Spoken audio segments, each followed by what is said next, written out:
ko umubyeyi aryama uko ashaka ariko ntabyara uko ashaka.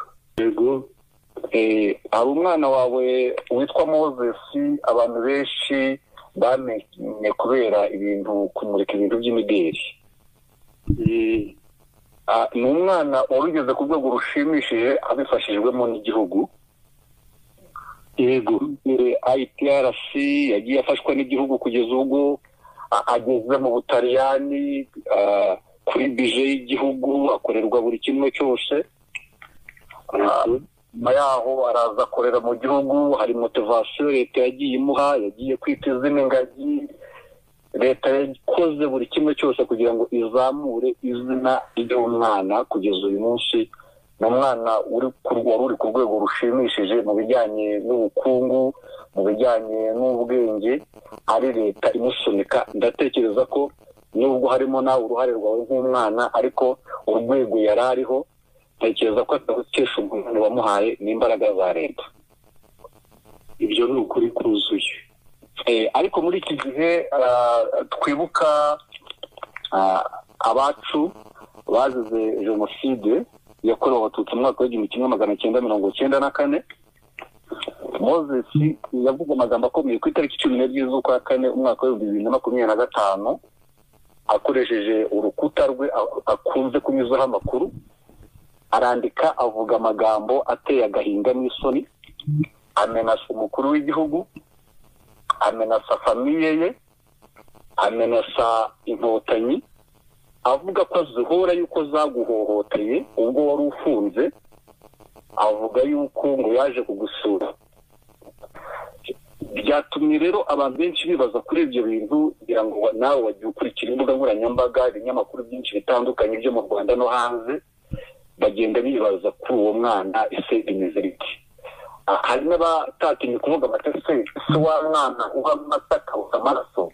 Abandi aho abitekerezo iri mu muryango wose bakabanga leta, banga inkotanyi, banga umukuru w'igihugu, cyangwa n'ingengabitekerezo yiteye kwishiga. Ntabwo abantu babyumva, ariko abandi bakahuza ibintu n'umuryango umwana avukamo. Umwana uvuga kwa paseri, ese bizi bite famiye ya paseri burya nayo itera gutya, igihe ingengabitekerezo iri kuri uru rwego. Mu by'ukuri ubusanzwe ihohoterwa wakorewe n'inkotanyi bituma umwana wawe amenasa umugaba w'ikinganye ku rwego rw'Afurika akamenasa inkotanyi. Bimeze gute byarize ihohoterwa uwo mwana avuga. Mbere y'uko ndivugaho ndagira ngo mbabwire ko umubyeyi aryama uko ashaka ariko ntabyara uko ashaka. uwo mwana mu burere twamuhaye hamwe n'abana bavukana mu muryango wacu ntabwo harimo kwanga, mbega nta vangura riba mu muryango wacu, uburyo twari kumutoza iyo mico. Ibyuko ibyo byose yanditse avuga ko nahohotewe igihe nari mfunze, gufungwa kuko byarabaye igihe cy'amezi 4 mu mwaka w'1999. ni muri bya bihe n'umuntu ukwanga gusa yatungaga urutoki bakagufata, ariko ubuyobozi bumaze gushishoza usanga ko ibyo bandegaga ntanamenye atari byo. Hanyuma mu bushishozi bw'inzego zariho icyo gihe bafata icyemezo cyo kundekura ndataha. Ibyo by'isura rero avuga, icyo nibuka nuko mama we yazanye kunsura ari bashiki be bakuru bakurikirana, uw'imfura n'umukurikira, baje mu gihe bitandukanye.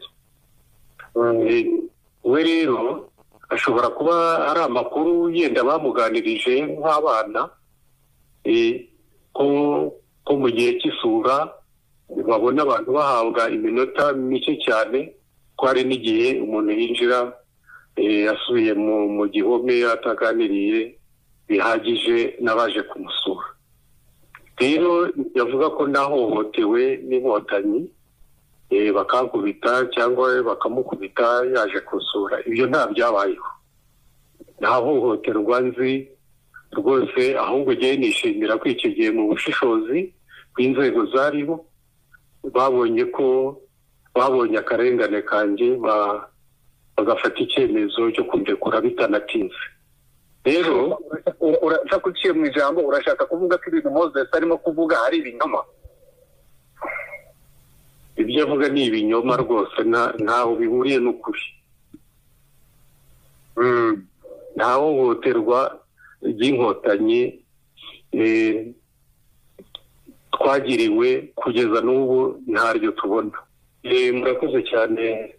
Nitwa Habimana Aniseti. Habimana Aniseti tumaze kumenyekana Nyamasheke Kabijungu rwa Kagaju. Yego. Ndi umushumba mu itorero rya ADEPR uri mu kiruhuko cy'izabukuru. Komera. Mushumba Aniseti, hashize iminsi itari mike ubwo twabonaga umuhungu wawe Moses Twahirwa wari ufite kampani ya Motion yo gukora imyenda.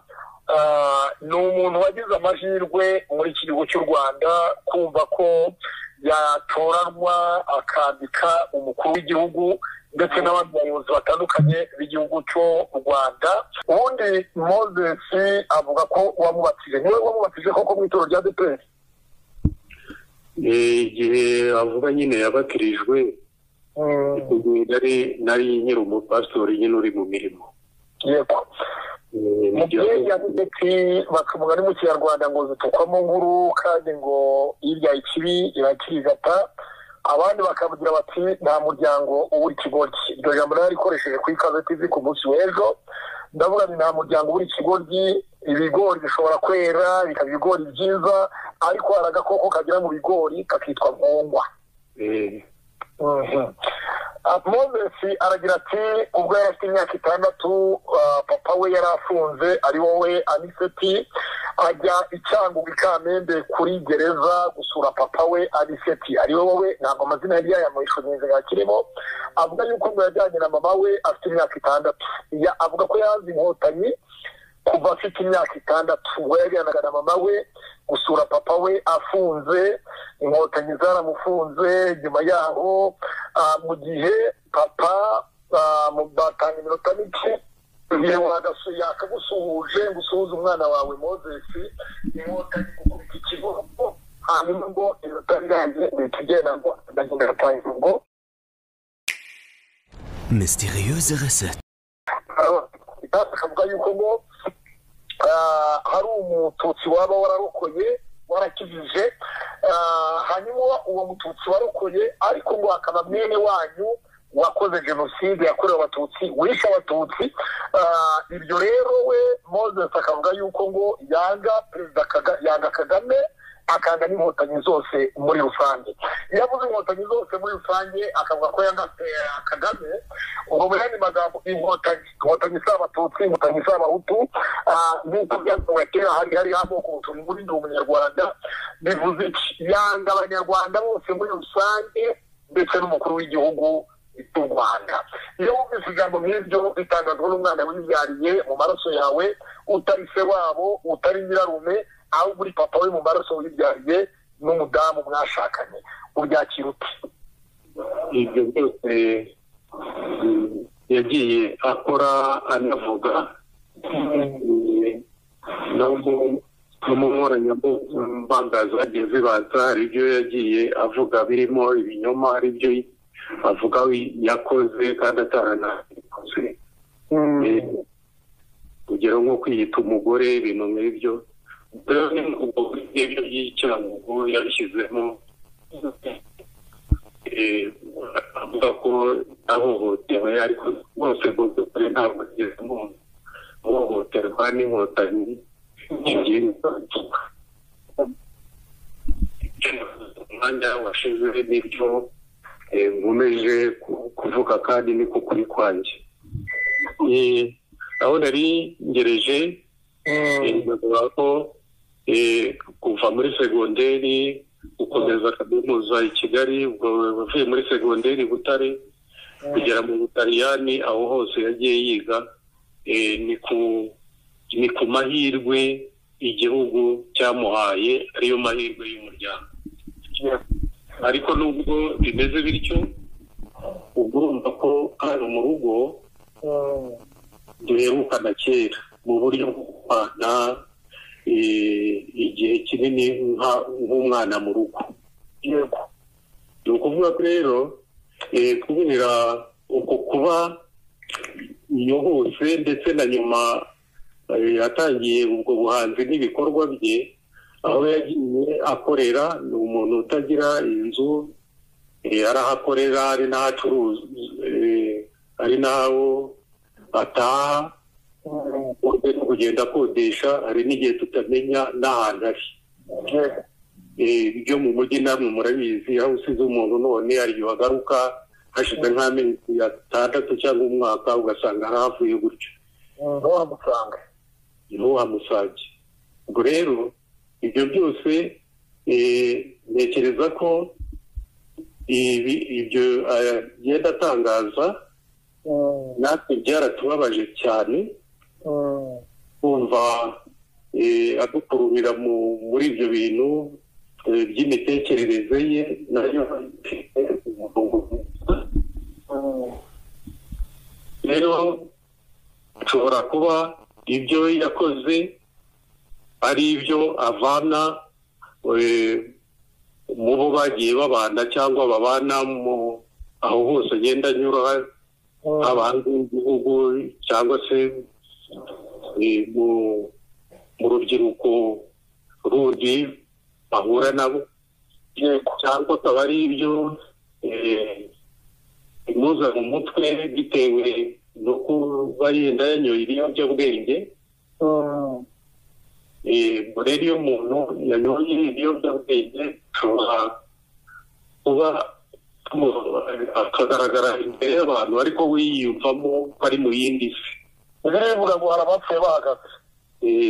Uko kuba mu yindi si rero bigatuma ahanga. Mushumba uri muranyumva? Wihanganira gatoya, ndashaka kubaza ibyo byose umuntu yanywa ibiyobyabwenge, yanywa inzoga, yanywa urumogi, ariko Moses ni umuntu wize, ndetse ntabwo mbizi neza, nta gihamya mfite, ariko bamwe bavuga ko yanakoze masters. Umuntu ufite masters, ufite abantu basangira inzoga, ufite abakorege, ufite kampani irimo abakozi benshi akoresha, ugenda amahanga, n'ejo bundi afite muri Leta Zunze Ubumwe za Amerika, ngira ngo ni imurikagurisha hari, ariko hari ibikorwa arimo gukorera muri Leta Zunze Ubumwe za Amerika. Ubona ari impamvu ajya guhagurutsa amagambo nk'ariya, akayahagurutsa ku mukuru w'igihugu mu gihe cyo kwibuka jenoside yakorewe Abatutsi, akayahagurutsa ku ngabo z'igihugu. Biriya bintu utekereza ko byaba biterwa n'Abanyarwanda muri rusange? Iyo avuze inkotanyi zose ni Abanyarwanda, twese turi inkotanyi. Korode rindira gatoya. Umubyeyi burya ubyara umwana, ariko ukamenya imbaraga nkeya ze n'imbaraga nyinshi ze, ukamenya ubugoryi bwe, ukamenya ibyo akora, impamvu yacu. Wowe iyo witegereje amabyiruka ya Moses, ibigara abamo, uko abayeho, ubona ari iyihe mpamvu ahagurutsa ikintu nka kiriya, ntagihagurutse ku basivile, akagihagurutsa ku mugaba w'ikirenga, akagihagurutsa ku ngabo z'igihugu? Ubona biterwa n'iki? Noneho akanagihagurutsa ariko habayeho igikorwa nk'iki cyo kwibuka jenoside yakorewe Abatutsi. Ko mbibona, ntekereza ko biterwa n'ibigare bitandukanye yagiye abamo, cyangwa n'ubu yabagamo, cyangwa arimo, kubera ko kuba muri ibyo bigare bikaba ari nabyo bimutera kugira indi mitekerereze ituma atibuka amahirwe igihugu cyamuhaye nk'uko twabivugaga mu kanya. Ibyo rero no kubikora mu bihe nk'ibi, mu gihe twebwe turi mu bihe byo kwibuka abacu bazize jenoside muri 1994, kubera iyo mitekerereze no kuba ntekereza ko ibyo yaba bikora yanyoye ibiyobyabwenge, ntashobora kubona ko turi muri icyo gihe, kuko aba ari mu bitekerezo bye, aba ari mu yindi si. hari abavuga yuko ashobora kuba yahawe amafaranga n'abantu barwanya leta y'u Rwanda kugira ngo akore ibyo bintu mu gihe nk'iki ngiki. Ibyo byo ubyumva gute? Ibyo iyo abantu bakora za analize habonetse inkuru zigomba kuvugwaho, hari igihe baba bavuga ibyo bafitiye amakuru cyangwa ari ibyo bakeka, ariko ku ruhande rwacu umuryango twebwe ibyo ntabyo tuzi, kuko nk'uko maze kubivuga mu kanya, aho hose niyakorera n'abo bagenda bahura nabo, n'abakoresha n'abahura nawe, ntabwo tuba duherukanye, ntitubana, ntitumenya ibye. Tujya kumva natwe tugatungurwa n'ibintu bibabaje biteye agahinda abakoze nk'uko. Rwose ku ruhande rwacu uwo mwana ntabwo twifatanije nawe muri iyo mitekerereze n'ibyo yagiye akora.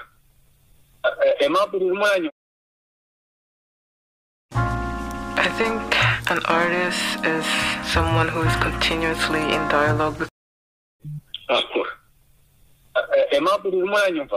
ndabumva neza. Umushumba nta kintu wamubaza wowe nk'umuntu w'umunyamakuru w'inararibonye, ko nzi ko nawe wakurikiranye ibi bintu. Nta kintu ufite kubaza umushumba? Njyewe nk'icyo namubaza ni umuntu, reka mbijyane wenda n'indangagaciro za Kristo.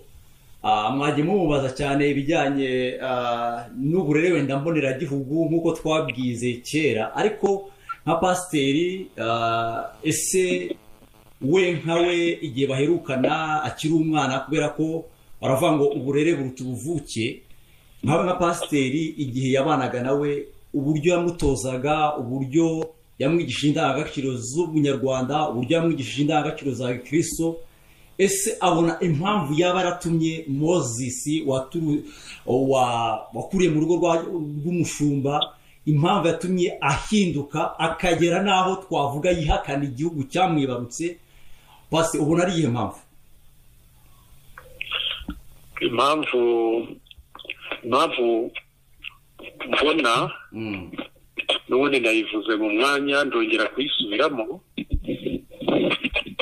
Twebwe ibihe twabanye nawe twavuze ko ari ibihe bike cyane akiga muri primaire, nubwo mu biruhuko avuye muri segonderi yazaga mu gahe gato, ariko urumva aho kuva icyo gihe aho yagiye anyura hose ari ukwiga, ari n'ibyo akora by'ubuhanzi, ntabwo umuryango duherukana nawe ku buryo twamuha ubundi burere, ku buryo ahubwo ibiri muri we n'ibyo akura mu bo bahura kenshi banabana, kandi muri abo ngabo ntekereza ko cyane cyane aho yagiye yiga n'aho yirirwa n'abo bahura nabo, yaba yaragiye mu kigare kibi, ari nacyo cyatumye anywa ibiyobyabwenge akaba ari byo bimutera iriya myifatire imeze kuri ye. Pasiteri, nabaciye mu ijambo, wenda mu mabyiruka ya Moses mu buto bwe wenda icyo gihe mwabanaga muri primaire mumutoza yari muntu ki kugira ngo wenda tuvuge ko ashobora kuba wenda ubwo burere bubi yaba yarahuye nabwo ageze hanze wenda y'igihugu cy'u Rwanda agahura n'izo nyangarwanda akaba ariyo mpamvu yaba yarahindutse tubwire wenda gakeya mu mabyiruka ye. Mu mabyiruka ye yabyirutse neza nk'abandi bana ndetse mu rusengero abanaga n'abandi bana mu nyigisho z'abana sanzwe ndetse anaririmba mu bana umweru n'igihe kigeze tubona ko akwiriye kubatizwa twabonaga ari umwana ugororotse w'imico myiza rwose ndetse w'intangarugero mu muryango twitamo utuntu tw'utumoteri niyo bahitagamo uko tubadodeshereza ubona ari umwana mwiza rwose. Rero ibyaje guhinduka nyuma natwe byaradutunguye ibyaje guhinduka nyuma byaje guhinduka aho atakiba mu muryango amaze kugira imyaka y'ubukure ku buryo yigenza akaba aho ashatse agakora imirimo yihitiyemo akaba ahantu yihitiyemo akabana n'abo yihitiyemo. Rero impinduka zaje nyuma.